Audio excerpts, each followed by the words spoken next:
Welcome back, everyone. I am Zadian. This is Kerbal Space Program, the Redneck Space Program, and today, people, you saw all our efforts last episode. This episode, we're going to start paying some of those efforts off. We are sending stuff to the moon. This is how it's going to go today. We're going to start off with a little bit more building. I know you guys probably built the hell out, but yeah, we got to do this today. And because we gotta get this part to the moon. We didn't build this. We built the lander. We built the capsule. We built some other stuff too. Oh, what the hell else did we build? I can't remember. It was we built the rover itself. Now we just need to send the rover to the moon. Straightforward, simple. This is not going to take but a few minutes to get through. Basically, we're starting out by just building a basic rocket. It's going to take this thing to the moon. The idea behind all of this is that basically we're going to land it on its engine, and then we're just going to slowly lay it down. There's no intricate drop system or anything like that. It's basically this rocket you're seeing right now is going to end up laying horizontal on the ground on the moon with the rover. We'll flip it over on its right side. Hopefully land it on the right side. And then we'll roll, if it doesn't land on it, we'll roll it over. But anyways, regardless of all of that, we are just simply it's a very simple rocket. We've already got the majority of the stuff built. So, again, it's not taking too long. But, yeah, that's it. That's pretty much it. That's the idea. Is we're going to lift it up there, send it to the moon. We're going to also land it on the moon, and roll it over. And that'll probably be about all we get done today. This was originally intended to be in episode 17. However, episode 17 ran so long with all the building, and I didn't want to cut anything out, that now you're ending up with this as episode 18 instead of being in episode 17. So you'll actually see the other part of this of actually going to the moon with the lander and everything next week. And I apologize for that if that offends anybody. Also, remember, kids, check your staging. Check your staging. I cannot stress that enough. You could save the lives of a Kerbal if you just check your staging. Anyways, guys, thanks again for joining me today. I just want to give a quick shout out to everyone. You guys have been awesome with your comments, with your likes, with your subscribes. I'm happy to have all my new subscribers here. Please give a shout out in the comments down below if you're a new subscriber. I'd love to hear from you and talk to you. Also, all my fan favorites, you guys are awesome. I love talking to you guys each week. Keep it up, guys. I'm enjoying the hell out of this. We're making progress. We're doing some exciting things. And yeah, I can't thank you guys enough for all your love and support. It has been amazing. I'm actually recording this the same day I recorded episode 16 and 17 that did a commentary for those. It is Sunday, October 29th. We have Halloween coming up, and then in November we've got the holiday. We got Thanksgiving coming up, and then in December we got Christmas and New Year's, and if anyone's Jewish, Hanukkah, we got that coming up. So this is kind of a litmus test to see how much I can possibly do in one day. I'm not even done after this one. We've got something coming out soon. Actually, it'll probably come out before this video, but I'm going to be doing recordings for that after I get done with this. And yeah, dude, if my Sundays end up being like this, this is just kind of me testing to make sure and see if I'll be able to actually put out the content that I want to, which would be 2 KSPs a week, and then the show that is unannounced coming out once a week. Yeah, man, if my Sundays keep doing this, we're going to have a lot of content out there. We're going to have 2 KSPs a week, and we're going to have the unnamed show. So, yeah, show your support, guys. Throw them thumbs in there. Throw those likes in there. Throw them comments down in the comment section. If you're new to the channel, subscribe. That's all there is to it. If you like what I'm doing here, show your support. I do Kerbals every week, and this is going to be pure career mode all the way through. As you can see, there's a lot less wonkiness in this thing. See how stable it is going up? That's because I downloaded and installed Kerbal Joint Reinforcement. Holy shit. I don't know how you don't play. I thought a long time ago, I remember them doing an update where it actually improved the joint reinforcement where you didn't need Kerbal Joint Reinforcement anymore. they either tweaked it or it's not there anymore or something.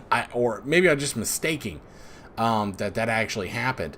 But yeah, man, joint reinforcement makes launching rockets so much easier. It is ridiculous how much easier it is. You're also seeing this is going to be the whole shebang, from building to launch to landing. So you're going to hear a lot of me yapping, which you do every video. But yeah, it's just barely at 20 minutes. So which is good.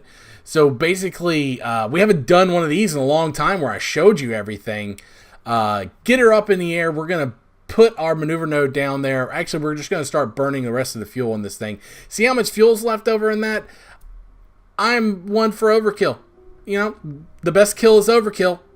And, you know, there's some efficiency people out there probably pulling their hair out. But, hey, I'm going to make it. Going to make it there. So, you know, don't give me too much shit.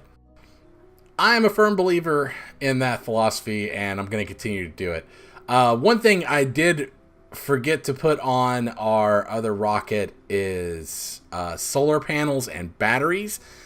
That is going to be okay because we do when we do get into orbit and we lose the fairing, the rover itself does have a solar cell on it and a battery, so we're just going to run off of that and just not disconnect it from, like, well, obviously we're not going to disconnect it from the rocket until it lands, but it's just, it was an oversight. I got lucky. That's just, you just got to remember you put batteries on things and solar panels. If you don't, you'll end up dead in the water. So when we get out here, you'll see me orientate it in a certain position to where I make sure that one solar cell on top of the rover is in fact facing towards the sun. There we go. We just lost our last stage, and here we are on to the final stage. Trying out a new rocket engine on this one. It's a dual engine. It's got more thrust than the little poodle that we've been using. I want to try it out and see its fuel efficiency. It does burn fuel pretty rapidly, but I feel like you can probably get away with it. I may end up using this engine a lot more. I definitely did like it for the rover. I don't use it on the crew capsule because it's already built and I didn't feel like going back and redoing it. But you'll probably see this engine a little bit more in the future. Definitely enjoyed using it. I don't know. I'm one of those people where it's like, okay, you can use a nuke engine and burn for 2 hours to get where you want to go, or you can just carry more fuel and use a better engine. So I'm amongst the school of I'd rather just bring a crap ton of fuel and use a bigger engine. We'll see what happens. I did look at the windows to go to Duna, and so I don't know. I really would like to get the nuke engines for that because they're just so fuel efficient and you can make stuff a little bit smaller. But I do want to send a ScanSat to Duna, and I also want to send a ScanSat to all the other planets as well. Duna is going to be our first go-to because it's probably one of the easier ones to get to. I may be wrong on that. I have no idea. But either way, we're definitely going to want to send a science package to it to get all that science. And it's something that's in the works. Not anytime soon. Right now we're doing a lot of man stuff. Getting to the moon, getting all that. I would like to clear the moon of all its science and take all the science that it's worth to see how far that would get us. I would also like to go back to Minmus and get a lot of science from there. Our lander design might actually be fantastic for Minmus just because of how much fuel it does have. So we're going to look into just sending it alone to Minmus and see how that goes, and take the crew capsule part of it off and just send two Kerbals there just on the lander itself, because I'm pretty sure it has more than enough fuel to land and get back. That being said, I don't think it'll be able to separate like it is going to on the moon. I don't know. I've got to run the numbers on that. And by run the numbers, I mean test it. Basically send somebody to maybe their death. You'll see. Or you will. Well, I'll see. Because I haven't done it yet. And then I guess you guys will see. I get confused with words. You know that redneck dictionary gets bigger and bigger each time.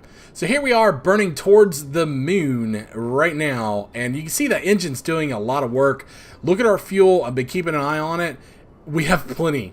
We don't have to return this thing. So we don't have to worry about making sure it has enough fuel to return back. Had this thing not landed on the moon, it probably would have had enough fuel to orbit and come back. Or at least very close, because look how much fuel is left. And you do burn a lot of fuel landing on the moon because its gravity is higher than Minmus. And landing on Minmus is ridiculously easy. Landing on the moon is a little bit more complicated. Its gravity is a little bit more, so you end up using a lot more fuel. But with a rocket with this much delta V, it really wasn't. It's really not that big of a challenge. Also, I've started incorporating quick saves into my life. Thank you so much for that. I was I don't know if it was in this video or the next video. I actually, I think it's in the next video. I actually fast forwarded too much and actually crashed into the moon because I was distracted. I record these at home. I record these at home. Derp. I obviously record them at home. At my computer. I record these while my wife and kid are around.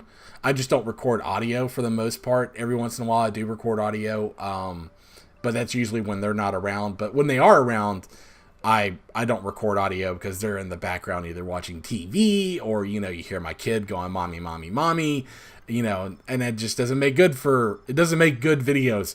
So I don't record the audio, but the story I'm trying to get to is I was distracted by my wife and child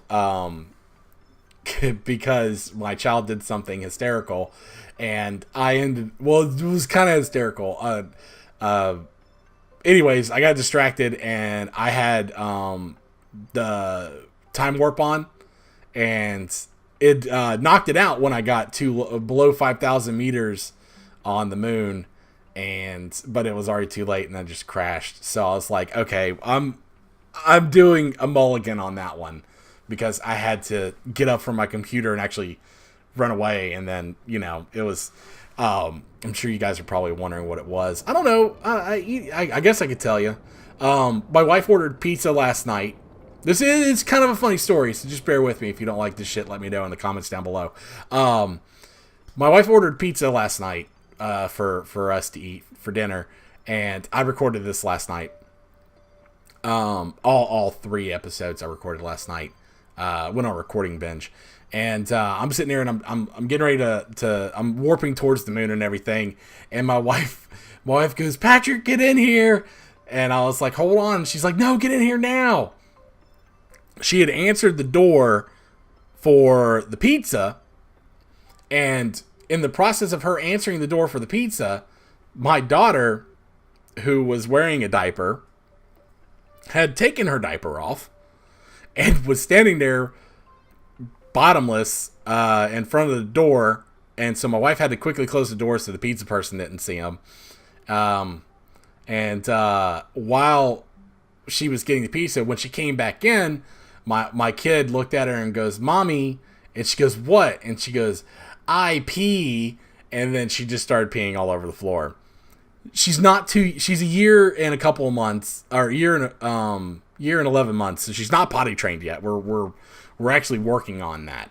So she's getting to the point where she wants to go into potty anyways. So my kid pissed all over the floor, and it was not a little bit of pee. It wasn't just a little dribble, like it was a puddle.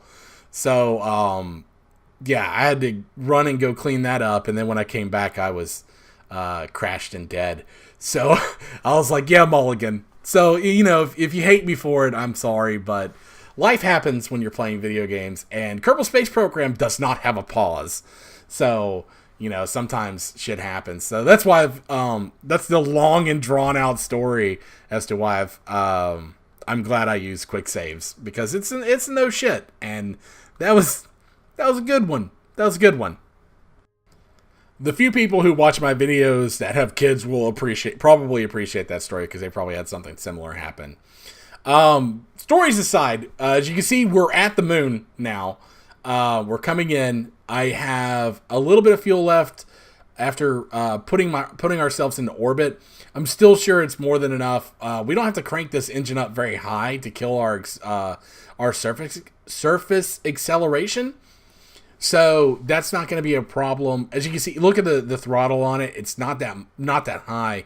So that means we're not burning that much fuel. And if you look at the time, it still says we have 40 seconds worth of burn left.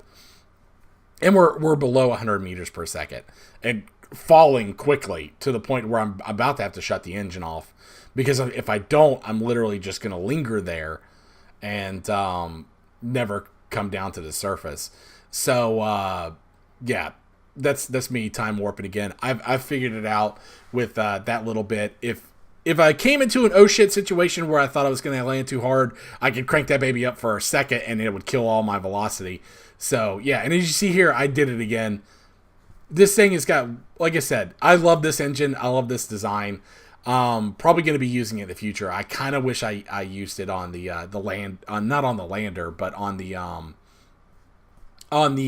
crew capsule that take us to the moon, because like I said, the whole idea with the fuel is that the lander will come up and refuel the capsule, giving it more fuel than it had, and so on and so forth. So you can see here, this thing is just little spurts. It'll kill the velocity. With the amount of fuel that I had on the capsule portion, it definitely would have had enough fuel because this thing actually has less fuel than the capsule does. So like I said, I think it would have worked out okay. We're landing on the dark side of the moon. The hope is by the time we launch the Kerbals back to this position, there was a little strategy involved with this. Land on the dark side, so that way this thing will sit there for a little bit, and by the time I get the Kerbals here, hopefully it'll move into the sunlight, and it'll actually just be starting. It'll be sunrise instead of sunset. So that's the whole idea behind landing on the dark side of the moon here. I actually ended up timing it pretty well, and you'll see in the next episode how that worked out. It's like a little bit before sunset. But there you can see right there, we've made touchdown. And this is where the RCS thrusters come into play, trying to desperately push this thing over on the right side.